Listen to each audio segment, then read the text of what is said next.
दैत्य जी, मोक्ष प्राप्त किए हुए महापुरुष संत भी समाधि छोड़कर चरित्रों सत्संग के वचनों को सुनते हैं।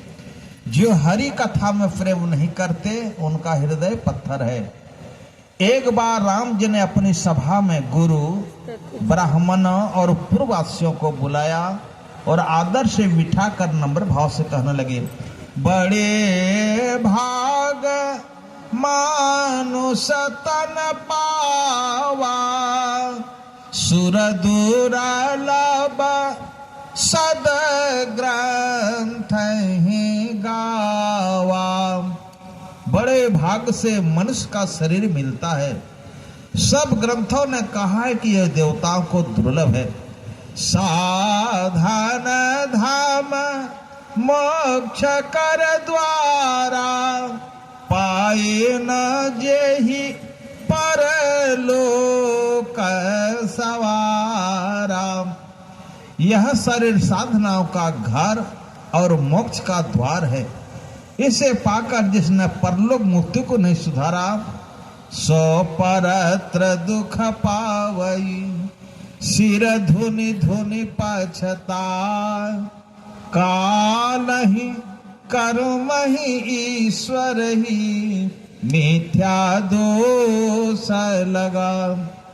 वह परलोक में दुख पाता है, सिर धुन धुन कर पछताता है और काल कर्म तथा ईश्वर को झूठी दोष लगाता है।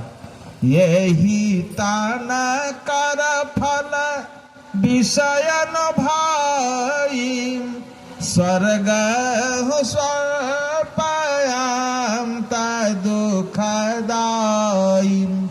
हे भाई, इस शरीर का फल विषय रूप, रस, गंध, स्पर्श और शब्द का भोगना नहीं है।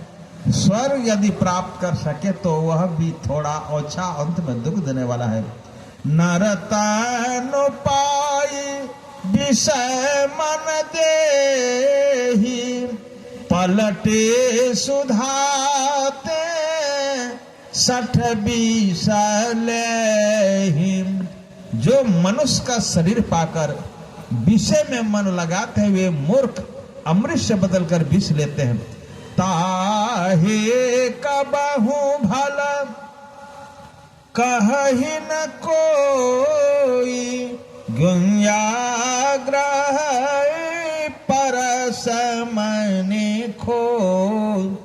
उसे कभी कोई अच्छा नहीं कहता जो पारस मनि खोकर कर्जन घुंघची लेता है। आकर 4,84,000 जोनि भ्रमत यह जीव अविनाशी। फिरत सदा माया कर प्रेरा, काल कर्म स्वभाव गुण घेरा। 4 खानियों अंडज, पिंडज, उष्मज और अंकुरज में 84 लाख योनियां हैं। यह अविनाशी जीव उनमें माया की प्रेरणा से काल, कर्म, स्वभाव और गुण के घेरे में रहकर सदा भटकता फिरता है। कबहू ककारी करना नर देहि, देत ऐस मेनु है तो सने। अकारण ही स्नेह करने वाली ईश्वर कभी दया करके जीव को मनुष्य का शरीर देता है। नरतान भाव बारिधि बेरो, सन्मुख मरतयन ग्रह मेरो। मनुष्य का शरीर संसार रूपी समुद्र पार करने के लिए नाव है और मेरी कृपानुकूल वायु है। करण धार सद गुर दृढ़, नावा दुर्लभ साज सुलभ करे पावा। इस दृढ़ नाव के मल्ला सदगुरु हैं। ऐसा दुर्लभ साज मनुष्य को सहज में प्राप्त है। जो न तरई भव सागर नर समाज अस पाय, सो कृत निंदक मंदमती आत्महन गति जाय।